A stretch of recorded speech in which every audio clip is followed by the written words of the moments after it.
ಇವತ್ತು ನಾವೆಲ್ಲ ಇಲ್ಲಿ ಕರ್ನಾಟಕ ವಾಣಿಜ್ಯ ಮಂಡಳಿಗೆ ಯಾಕೆ ಸೇರಿದೀವಿ ಅಂದ್ರೆ ಇತ್ತೀಚೆಗಷ್ಟೇ ನಮಗೆ 200 ರುಪೀಸ್ ಟಿಕೆಟ್ನ ನಮ್ಮ ಸರ್ಕಾರದಿಂದ ಒಂದು ನಾವೇನು ಮನವಿ ಮಾಡ್ಕೊಂಡಿದ್ವಿ. ನಮ್ಮ ಸಾರಾ ಗೋವಿಂದ್ ಸರ್ ಮುಂದಾಳತ್ವದಲ್ಲಿ ನಿಂತ್ಕೊಂಡು ಅದನ್ನ ಚೇಂಬರಿಂದ ನಾವು ಎಲ್ಲ ಮನವಿ ಮಾಡಿದ್ವಿ CM ಸಾಹೇಬ್ರಿಗೆ. ಅದು ಇವತ್ತು ಅವರು ಕಾರ್ಯಗತಕ್ಕೆ ತಂದಿದ್ದಾರೆ. ನಮಗೆಲ್ಲ ತುಂಬಾ ಸಂತೋಷ ಆಯ್ತು. ಅವ್ರಿಗೆ ನಮ್ಮ ಚೇಂಬರ್ ಕಡೆಯಿಂದ ಅವ್ರಿಗೆ ಅಭಿನಂದನೆಗಳನ್ನ ಸಲ್ಲಿಸ್ತೀನಿ. ನಮ್ಮ ಸರ್ಕಾರಕ್ಕೆ, ಸಿದ್ದರಾಮಯ್ಯ ಸರ್ಗೆ ಮತ್ತೆ DK ಸಾಹೇಬ್ರಿಗೆ. ಇವತ್ತು ಒಂದು DK ಶಿವಕುಮಾರ್ ಸಾಹೇಬ್ರು ಹೋಮ್ ಮಿನಿಸ್ಟರ್ಗೆ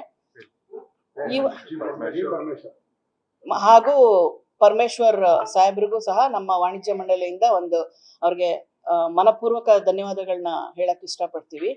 ಆದ್ರೆ ಇತ್ತೀಚೆಗೆ ಒಂದು ಬೆಳವಣಿಗೆ ಏನಾಗಿದೆ ಅಂದ್ರೆ ಎಲ್ಲರಿಗೂ ಈ ಒಂದು 200 ರುಪೀಸ್ ಟಿಕೆಟ್ ಬಂದಿದ್ದು ನಮ್ಮೆಲ್ರಿಗೂ ತುಂಬಾ ಸಂತೋಷ ಆಗಿತ್ತು.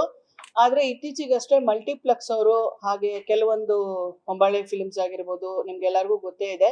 ಇನ್ನ ಸ್ವಲ್ಪ ಜನ ಮಲ್ಟಿಪ್ಲೆಕ್ಸ್ ಅವರೆಲ್ಲ ಹೋಗಿ ನಮ್ಮ ನ್ಯಾಯಾಲಯಕ್ಕೆ ಅರ್ಜಿ ಹಾಕಿದ್ದಾರೆ. ಇದು ನಮ್ಗೆ ಬೇಡ, 200 ರುಪೀಸ್ ಟಿಕೆಟ್ ಬೇಡ ಅನ್ನೋ ಒಂದು ವಿಚಾರದಲ್ಲಿ. ಅದು ನಮ್ಮೆಲ್ರಿಗೂ ಒಂದು ಬೇಸರ ತಂದಿರುವಂತ ವಿಚಾರ.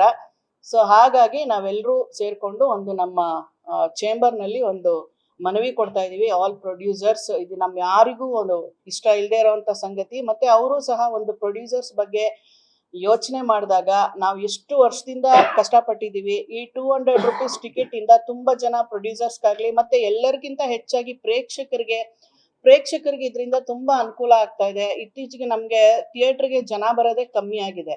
ಈ ವಿಚಾರದಲ್ಲಿ ನೋಡಿದ್ರೆ ನಮ್ಗೆ ಟಿಕೆಟ್ ಕಮ್ಮಿ ಆಗಿರೋದ್ರೆ, ಈಗ ಒಂದು ಫ್ಯಾಮಿಲಿ ಸಿನಿಮಾಗ್ ಬರ್ಬೇಕಂದ್ರೆ ಇವರು 300 ರೂಪಾಯಿ 400 ರೂಪಾಯಿ ಟಿಕೆಟ್ ಮಾಡಿದ್ರೆ, ಒಂದು ಫ್ಯಾಮಿಲಿ ಅಂದ್ರೆ ಮಿನಿಮಮ್ ಗಂಡ ಹೆಂಡತಿ ಇಬ್ರು ಮಕ್ಳು ಅಂದ್ರೂ 4 ಜನಕ್ಕೆ ಎಷ್ಟು ಮಿನಿಮಮ್ 2000 ರೂಪೀಸ್ ಸ್ಪೆಂಡ್ ಮಾಡ್ಬೇಕು.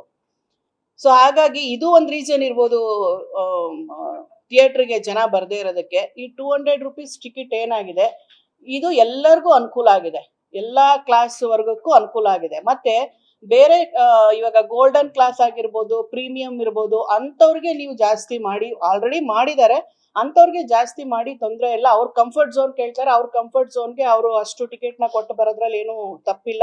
ಅದು ಎಕ್ಸಿಬಿಟರ್ಗೂ ಸಹ ಸಹಾಯ ಆಗತ್ತೆ. ಆದ್ರೆ ಮಿನಿಮಮ್ ಬೇಸಿಕ್ ಏನಿದೆಯಲ್ಲ ಅದನ್ನ 200 ರುಪೀಸ್ ಮಾಡಿ ಅಂತ ಹೇಳೋದು ನಮ್ಮೆಲ್ಲರ ಒಂದು ಮನವಿ.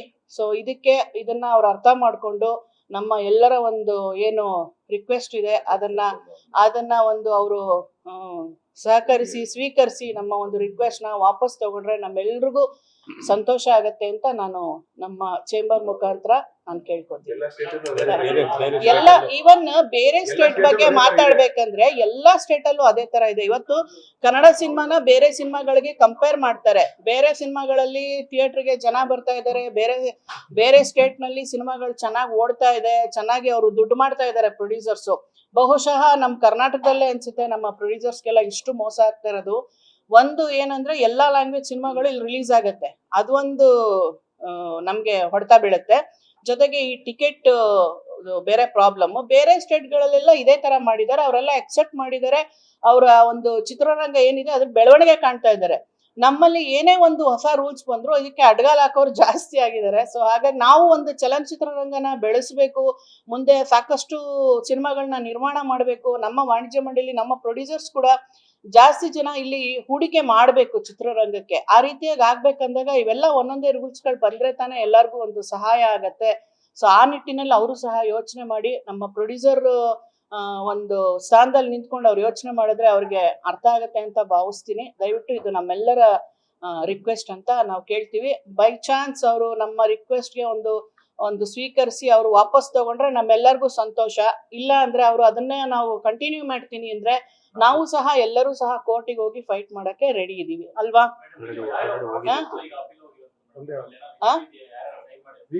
ಎಲ್ಲ ಅಪೀಲ್ ಹೋಗಿರೋ ಅಂತವ್ರದ್ದು ಹೊಂಬಾಳೆ ಫಿಲ್ಮ್ಸ್, VK ಫಿಲ್ಮ್ಸ್, ಬೇರೆ ಮಲ್ಟಿಪ್ಲೆಕ್ಸ್ ಅಸೋಸಿಯೇಷನ್ ಅಪೀಲ್ ಹೋಗಿ ಇವಾಗ ಇವತ್ತು ಕೋರ್ಟಲ್ಲಿ ಕೇಸ್ ಇದೆ. ಸೊ ಹಾಗಾಗಿ ನಾವಿನ್ನು ಸಂಪರ್ಕ ಮಾಡಕ್ ಆಗಿಲ್ಲ. ಇದು ನಿಮ್ಮ ಒಂದು ಮಾಧ್ಯಮಗಳ ಮುಖಾಂತರ ನಾವು ಮನವಿ ಹೇಳ್ತಾ ಇದೀವಿ. ಸೊ ಇನ್ ಮುಂದಕ್ಕೆ ನೋಡೋಣ ಏನಾಗತ್ತೆ ಅಂತ.